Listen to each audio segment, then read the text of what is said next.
হবু স্ত্রীর হাতে খুন হতে হলো ২৬ বছর বয়সী এক তরতাজা প্রাণকে। সময়টা ১৮ জুন ২০২৬ সকাল ১০:৩০। পুনে নিবাসী ২৬ বছর বয়সী কেতন আগরওয়াল এবং তার বাগদত্তা স্ত্রী সীমা গোয়েল মহারাষ্ট্রের লোনাভালার কাছে লোহাগড় দুর্গে ট্রেকিং করতে গেছিলেন। কিছুক্ষণ পর শিয়া কাঁদতে কাঁদতে এসে পুলিশকে জানায় কেতন নাকি ৪০০ ফুট গভীর খাদে পড়ে গেছে। ৩ ঘন্টা উদ্ধার অভিযানের পর কেতনের মৃতদেহ উদ্ধার করে পুলিশ। প্রথমে পুলিশ এই ঘটনাকে দুর্ঘটনা হিসেবে ধরে নিয়ে একটা মামলা দায়ের করে, কিন্তু সীমা গোয়েলের কথাবার্তায় অস্বাভাবিকতা চোখে পড়ে পুলিশের।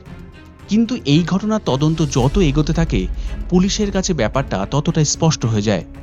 পুলিশ যখন দুর্গের টিকিট কাউন্টার এবং পথে সিসিটিভি ফুটেজ চেক করে, একটা সন্দেহজনক ঘটনা পুলিশের চোখে পড়ে।